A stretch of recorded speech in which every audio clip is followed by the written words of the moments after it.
He navigated Fallujah. He cannot navigate Tuesday. He planned missions that kept 12 people alive. He made 4-second decisions most people never face in a lifetime. 3 months into retirement. Aisle 7. A box of cereal in his hand. And he felt it, completely and specifically lost. Not confused about the cereal. Lost in the specific way that happens when the thing that told you who you were is gone. I'm Robert, retired soldier, Staff Sergeant, 101st Airborne. And today I want to talk about what actually happens to a man when the uniform comes off. Not the transition program version. The real one. The one nobody warned him was coming. May 14th, 2012. Admin Building. Fort Campbell, Kentucky. Robert's last day of service. He signed the papers, handed in his ID card, shook one hand, and walked to his car. 22 years. 3 deployments. 14 men he brought home that might not have come home otherwise. All of it, everything he was, on the other side of a parking lot he was now driving away from. His wife had made his favorite dinner. His kids had made a banner, "Welcome home, Dad," in big letters across the doorway. He sat in the driveway for 23 minutes before going inside. Not because he wasn't grateful, because something happened in that parking lot that had no word yet. First Monday as a civilian. 7:03 a.m. No formation, no briefing, no mission, just a Monday. This man spent 22 years knowing exactly what today was for. And now, the day just sat there. Empty. By week 3, he had reorganized the garage twice, fixed the fence, rebuilt the back deck, serviced both cars. Not because these things needed doing, because he needed something that needed doing. He needed a mission, any mission, even a small civilian one that required him to show up. But the day wasn't requiring anything from him specifically, not in the way that made the requiring feel like the point. There is a name for this, and it is not depression, not weakness, not failure, something far more specific. The name is identity dissolution. When the structure that organized your entire sense of self disappears. For 22 years, Robert's identity had 4 sources.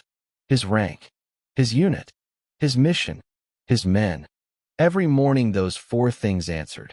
Who are you today? And the answer arrived without asking for it. The day the uniform came off, all 4 went silent. Simultaneously, on an ordinary Tuesday in May.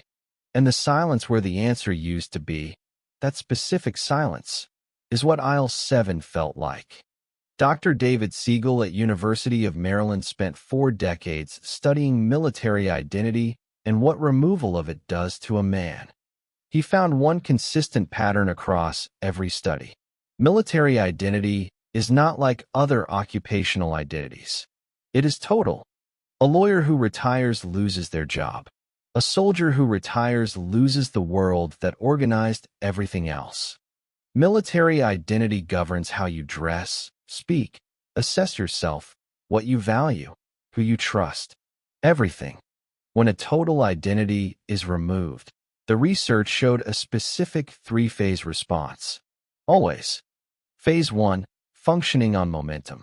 The routines continue. The discipline holds. But running on memory, not mission. Phase 2, the search. Reorganizing garages. Projects nobody asked for. A man running in place and calling it progress.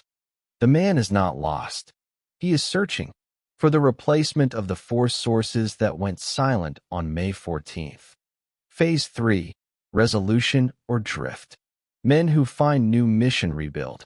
Men who don't get smaller every year they go without one. Robert was in Phase 2. He just didn't know what it was called yet. 6 weeks in, neighbor Jim knocked on the door. 74 years old. Retired from the post office 22 years ago. Jim asked if Robert wanted to join the neighborhood watch committee. Robert was polite. Said he'd think about it. Did not join the neighborhood watch committee. Not arrogance. He had led men through Fallujah. Something in him couldn't find the version sized correctly for a neighborhood watch. Too small for what he used to be. Too large for what was being offered. That gap, that specific gap, is where the feeling lives. That night, he called Marcus, old staff sergeant, retired 4 years before Robert. Robert said, "I don't know what to do with myself." And Marcus went quiet for a moment. Then Marcus said, "Yeah, that's the second mission, brother, and nobody briefs you for it." Robert wrote it down. The second mission, and nobody briefs you for it. Here is what nobody talks about. Not the VA, not the transition programs, not anyone who should have. For 22 years, Robert was never just Robert. He was Staff Sergeant Robert, and that rank told him his weight in the world every single morning. His unit told him his place. His mission told him his purpose. His men confirmed daily that his presence had a specific function. And then all of it was handed in with the ID card. On a Tuesday, on an ordinary Tuesday, what walked to the car was still the same man. Same capability, same wiring, same 22 years inside him. But without the rank, without the unit, without the mission, without the men, he had no mirror. And a man without a mirror cannot see himself, even when he is still there, still capable, still worth every bit of being seen. Marcus was right. It is the second mission, and the second mission does not arrive pre-briefed. You have to write the mission brief yourself. For the first time in 22 years, the mission comes from you. Not from your rank, not from your unit, not from anyone above you. From you, for the first time. And the men who figure out how to write that brief, who find the new rank in what they are, stop being between missions. Not because the feeling went away, because they gave it a direction. And direction is what a trained man does with any problem. So here is how you write the brief. 3 things. Field tested. No programs. No workshops. Just the work. First, name what the 4 sources actually gave you. Not what you miss about them. What they provided. Because once you know what they provided, you can find environments that provide the same functions differently. Second, find 2 or 3 people who operated at your level. Not to compare. To be known without explaining yourself. The unit gave you men who knew what you were without asking. That function doesn't disappear. It relocates. Third, find something that requires what you actually are. Not what you did. What you are. The mission gave your capability somewhere to go. The capability didn't retire. It needs a new mission to go to. The why is different now. In the Army, the why came with the orders. In civilian life, you have to build it yourself. And building the why, for a man who has only ever received it, is the hardest work of the second half. 6 months into retirement, Robert's second mission brief had 2 lines. 9 months in, 4 lines. A year in, a page. The grocery store on Tuesday was not the problem. It was the first day of Phase 2. He wasn't lost in aisle 7. He was searching for the first time, in the wrong place, which is how all searches start. He put the cereal box back, walked out of the grocery store, and sat on the hood of his car in the parking lot. And he started writing. Not what he missed, what he needed the replacement to provide. Line 1, something with real stakes. Line 2, people who don't need explanation. Line 3, a reason that comes from inside. Not a program, not a workshop, a mission brief, written by the same man who wrote every other one. He is still the man who kept 14 people alive in Fallujah. That capability does not retire with the rank. The identity that organized him is gone. What it organized, the capability, the wiring, the 22 years, that is still here. And men built with 22 years of high-consequence experience find new missions under worse conditions than a parking lot.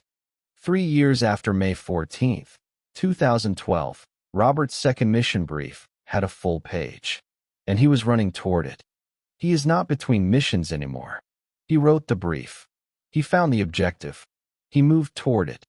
Not because the transition was easy, because he applied to the second mission what 22 years taught him about the first.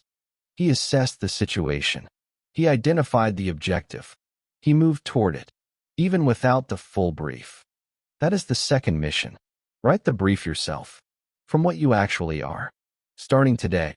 Because the man who stood in aisle 7 was not broken. He was between missions. And between missions, for a man built like this, is temporary. He navigated Fallujah.